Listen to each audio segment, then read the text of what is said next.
ఆంధ్రప్రదేశ్ రాష్ట్ర ఉప ముఖ్యమంత్రి పవన్ కళ్యాణ్ తిరుపతిలో నిర్వహించిన సభ దేశవ్యాప్తంగా ఉన్న రాజకీయాలని ఒక కుదిపేసింది. సనాతన ధర్మాన్ని అవహేళన చేస్తూ మాట్లాడిన వాళ్లకు హిందూ మతానికి సంబంధించిన ఏదైనా దాడులు జరిగినప్పుడు, ఎక్కడైనా అపచారం జరిగినప్పుడు మాట్లాడే వాళ్ళని మతాల మధ్య చిచ్చు పెడుతున్నారని మాట్లాడే వాళ్ళని ఏకిపారేశారు. ఇదే ముస్లింస్ మీద, క్రిస్టియన్స్ మీద దాడి జరిగితే మతాలని అడ్డు పెట్టుకుని మాట్లాడే మీరు హిందూ సాంప్రదాయాలు మంట కలుస్తున్న సమయంలో గొంతు పైకి లేపి మాట్లాడితే మీకు సెక్యులరిజం గుర్తుకొచ్చిందా? సనాతన ధర్మం అంటే ఏంటో మీకు తెలుసా? మన మతాన్ని పూజించడం, ఇతర మతాల్ని గౌరవించడం అంటూ పవన్ కళ్యాణ్ ఎంతో ఆకర్షణీయమైన ప్రసంగంతో అద్దరగొట్టేశారు. అలాగే తమిళనాడుకి ఇటీవలే ఉప ముఖ్యమంత్రిగా నియమితులైన స్టాలిన్ కి కూడా పవన్ కళ్యాణ్ ఘాటుగా రెస్పాన్స్ ఇచ్చారు. గతంలో స్టాలిన్ మాట్లాడుతూ సనాతన ధర్మం అనేది ఒక వైరస్, దీనిని నిర్మూలన చేస్తామంటూ చెప్పుకొచ్చారు.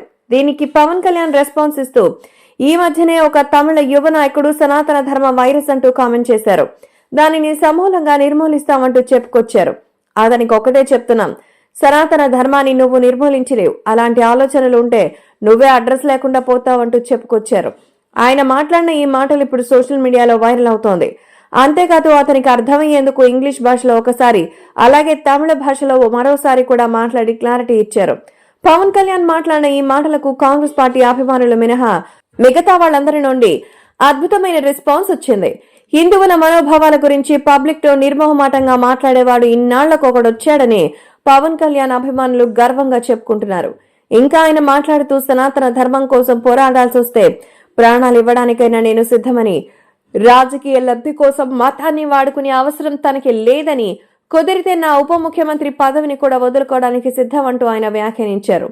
మరోపక్క స్టాలిన్ ని విమర్శించినందుకు ఆ పార్టీ అభిమానులు పవన్ కళ్యాణ్ పై తీవ్రమైన విమర్శలు చేస్తున్నారు. దీనిపై సోషల్ మీడియాలో పెద్ద రచ్చ జరుగుతోంది. మరోపక్క తిరుపతి లడ్డు వ్యవహారంలో సుప్రీంకోర్టు తీర్పు కోసం టీడీపీ, జనసేన, వైసీపీ పార్టీలు ఎంతో ఆతృతగా ఎదురుచూస్తున్నాయి. మరి కూటమి ప్రభుత్వం చేసిన ఆరోపణలు నిజమైనవా, లేదా వైసీపీ ప్రభుత్వం ఎలాంటి తప్పు చేయలేదా అనే దానిపై క్లారిటీ రానుంది.